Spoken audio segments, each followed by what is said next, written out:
Caressa Cameron tried 4 times for the Miss America crown. When she didn't win, she wasn't discouraged. People told her it just wasn't her time.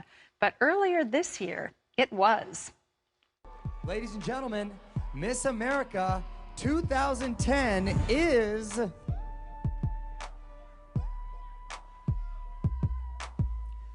Miss Virginia Caressa Cameron.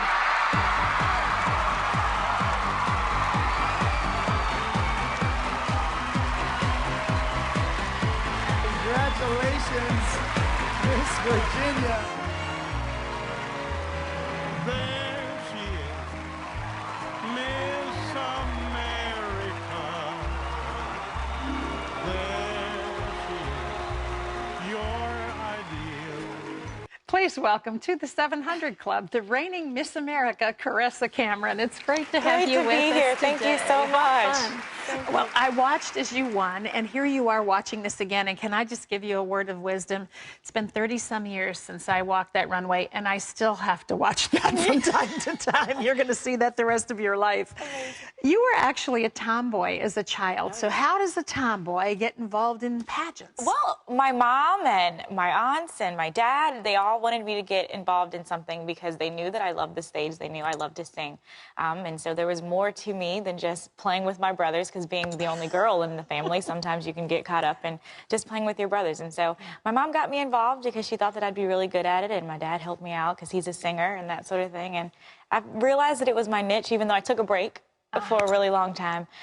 So that's why I got involved, because I just wanted to get in touch with that side of who I am, but also to use this opportunity as a platform to make a difference, because that's what I always wanted to do. Regardless of if I would become Miss America or Miss anybody, I've always wanted to make a difference. Yes, and we're going to talk about what your platform is in a little bit, but your mom actually had someone give her a prophetic word about your future. The very first pageant I won was Someday a Miss America.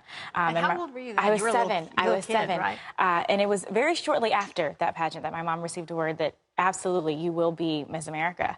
And people had said it to me all my life. And it's one of those things where you're like, okay, God, I hear you, but you don't quite know if the doors are going to open, how it's going to happen, going to Miss Virginia 3 times and losing, and you're just like, well, wait, I thought this was supposed to be what was supposed to happen for me and for my life. And so really holding true to what I was told and holding true to what I felt was my purpose, was something that I had to learn. I had to grow in my faith as a result of, because sometimes God gives you affirmations through other people, but you have to learn to feel them and know and learn to hear his voice for yourself. Did you learn something each time that you competed when you didn't get the crown that you wanted? Did you learn something valid along the way? I think what I learned each time was that I went for a different reason each time. The growth that I experienced, the maturity, the friendships, the bond, the witness that I was able to have as a result of competing. I realized that I didn't win for a reason. And so that's why, of course, my favorite Bible verse is Ecclesiastes 3, because to everything in life there is a season. And so I knew that when it was my season, it would be my time, and everything would fall into place, and there would be no questions of why, there would be no doubt, there'd be no worry, there would be no pressure. And so I was cool as a cucumber. That's great. Well, when you have trust and faith on your side, you're not shaken by circumstances. How old are you now? I'm 22. 22 so years old. Can you look back and see that at an earlier age you would have known a lot less about who you were as a person? Because my first time on the Miss Virginia stage, I had just turned 18 years old. Wow. I would not have been ready. Yeah, that was actually God's grace to you. Absolutely. That was the grace of God, you know, that I didn't win then, because I absolutely would not be ready and have been as prepared. And walking in faith and walking in what I believe my purpose is for this job, because it's more than just a job to me. To me, the Miss America experience is the opportunity to be a part of a ministry, because this is a year of service. And so I knew that I wanted to make this year about being a witness, about being a part of ministry. And so I'm glad that it happened now and that it happened at this point. And sometimes it gets a little discouraging because there's a lot of negativity that comes involved with people like, oh, what you look like or what you wear or what you do. And I think they're really missing the focus. They're missing the point of what the Miss America organization itself is even about. This is a tremendous year of service. And if you're focused on what I'm wearing, you are missing the point. Let's talk about service, because I don't know when it actually was introduced. I think over the years, every Miss America has had something that's been on her heart, that's mattered to her, and it's given her a platform to talk about it. But a formal platform came into play a number of years ago. Yeah. Tell us about your platform, because you really kind of feel like you didn't choose it, it chose you. Absolutely. My platform personally is that of HIV/AIDS advocacy, awareness, and education. My platform chose me because I lost my uncle to HIV in 1995. Our family cared for him in his last days. He died in our home.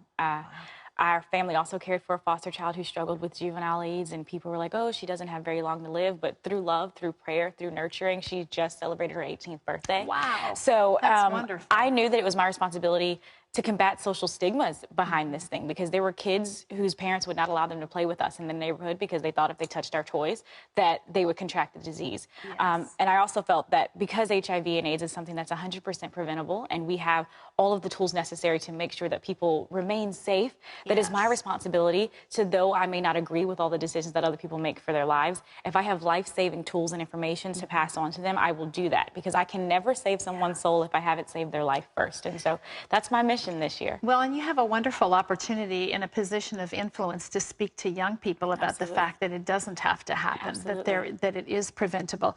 You describe your own teen years as awkward. Oh, yeah. Why? Oh, yeah. I had a unibrow, really long sideburns, braces. Oh, my gosh. And kids are mean. I don't care what no one says. Goodness, words absolutely do hurt. Yeah. And for a while, I was very negative about the things that people said about me, and I was projecting the image of what they thought about me onto my own self. It definitely affected my countenance as a person. And so I would be very negative. I would lash out towards other people. But it was an influence of a Miss Virginia who came to my school and talked about turning your negative energy into positive energy, doing and become anything that you want to. And all I knew was that I could sing. Couldn't read music, but I could sing. And so I tried out for school musicals, and I got involved in drama. I got involved in chorus, and that was something that I was good at. And I was like, this is my niche. And so through those efforts of getting involved in the arts, and then also getting more involved in my church youth programs and that sort of thing, I realized who I was in God's eyes as opposed to who I was in everyone else's eyes. And I realized I couldn't let them have that kind of control over my life, because that type of negativity could have taken me down a completely different path. Absolutely. But here I am now as the ability to be a witness to some girl or some young boy who's at the same crossroads that I was at that time, and I can say, wait, hold on. You have the power to change your life. The Miss America pageant has always been different from other pageants because it's all about the scholarship money and furthering your education. What do you want to do when your year's over? Well, I will finish my last year at Virginia Commonwealth University. I hope to get an internship with a major news network. That would be wonderful. Get my master's degree. And hopefully one day I'll have a job like yours. That could be absolutely wonderful. See, God does open doors. So. He does. He does. Tell me about how your faith has touched this year for you so far. You've been Miss America for, what, 3 months? Oh, yeah. How has your faith made a difference? Well, it's made an absolute difference, because this is a very lonely job sometimes. You know, people don't realize that you just travel and you're by yourself in your room. And of course, I have a traveling companion and a tour manager, but there's just sometimes that you're just by yourself. But to know that God is there and to be able to pray and have those conversations with Him, it's less lonely. Strength for the journey. Absolutely, absolutely. It's wonderful to get to meet you in person. I cheered for you, and when you looked up and thanked the Lord, I said, she's a believer. Yes, absolutely. All praises. That's awesome, and Virginia's very proud of you. Thank you so we thank much. you, Caressa Cameron, the new Miss America. Great to have you with us. Thanks for having me.